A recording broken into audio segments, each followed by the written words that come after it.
Halo, kita langsung masuk aja ya ke pembahasan kita hari ini. Kita mau bedah bareng info soal PT Purna Kreasi Sejahtera. Oke, PT PKS ya? Betul, PKS.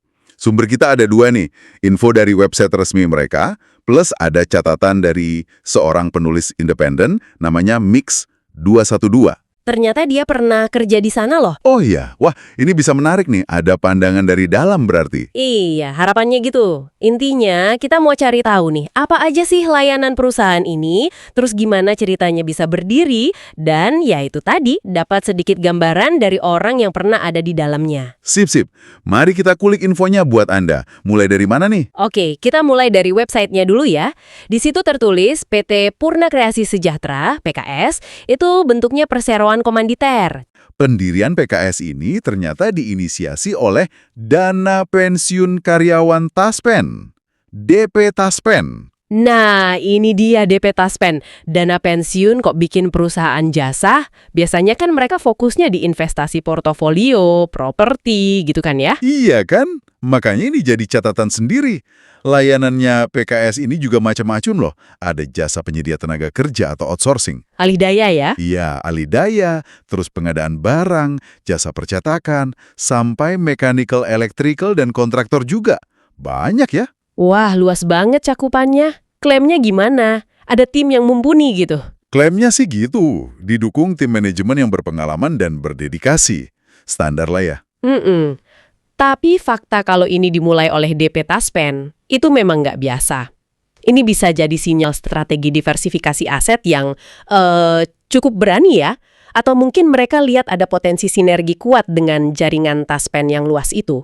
Bisa jadi, bisa jadi. Terus rentang layanannya yang lebar itu juga patut dicermati. Dari SDM, pengadaan, cetak, sampai konstruksi, semua di bawah satu atap. Slogan mereka kan, supporting your business. Iya, supporting your business. Kedengarannya pas sih, tapi... Tapi ngelolanya gimana tuh? Fokusnya bisa pecah kan? Menarik sih ini. Nah, disinilah catatan dari Mix 212 jadi relevan banget nih. Sumber kedua kita nih. Oke, si penulis independen yang pernah kerja di sana itu ya? Betul. Dia ini penulis independen, tapi ternyata punya pengalaman langsung kerja di PT PKS. Jadi ini sudut pandang orang dalamnya buat Anda. Posisinya apa waktu itu? Disebutkan? Disebutkan. Bukan cuma kerja biasa, tapi Mix 212 ini pernah jadi manajer pengadaan dan juga sempat di divisi SDM. Wah, pas banget dong. Pas banget kan sama dua layanan utama yang mereka tonjolkan. Pengadaan barang dan penyedia tenaga kerja alias SDM. Jadi infonya terasa lebih, grounded gitu ya, nggak ngawang-ngawang. Betul, ini nambah bobot informasinya. Kita jadi tahu kalau posisi manajerial di bidang pengadaan dan SDM itu memang ya ada dan diisi orang, bukan cuma daftar layanan di brosur aja.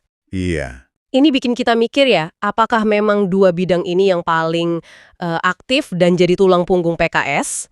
Atau ini cuma kebetulan aja posisi yang pernah dipegang Mix 212? Tapi tetap memberi gambaran operasional yang lebih nyata lah. Jadi kalau kita rangkum sementara nih, PT Purna Kreasi Sejahtera ini pemain di bidang jasa pendukung bisnis yang cakupannya luas banget ya. Iya, dari nyediain orang, outsourcing, bantu cari barang, pengadaan, urusan cetak-mencetak, sampai ke konstruksi dan kelistrikan juga. Lengkap ya. Alamatnya juga jelas kok di Jakarta Pusat, ada kontak telepon dan email juga di websitenya. Jadi cukup established kelihatannya ya. Kelihatannya begitu. Jadi kesimpulannya PT Purna Kreasi Sejahtera ini bisnis yang unik ya asalnya. Karena dibidanin oleh Dana Pensiun Karyawan, DP Taspen. Fokusnya menyediakan berbagai servis untuk bantu kelancaran bisnis lain. Iya, itu rangkuman yang pas. Nah, yang mungkin menarik untuk Anda pikirkan lebih lanjut nih sebagai penutup. Apa tuh? Ini, kenapa ya sebuah lembaga yang tugas utamanya ngurusin duit pensiun kayak DP Taspen, kok sampai merasa perlu terjun langsung bikin dan ngelola perusahaan jasa dengan layanan seluas PKS ini? Iya juga ya. Apa hitung-hitungan strategisnya buat DP Taspen sendiri? Terus gimana dampaknya ke peta persaingan bisnis jasa di Indonesia secara umum? Ini pertanyaan yang jawabannya ya belum ada di sumber kita hari ini, tapi jelas jadi bahan pemikiran yang seru. Betul banget. Sesuatu untuk kita renungkan bersama. Oke, sekian dulu pembahasan kita kali ini. Terima kasih sudah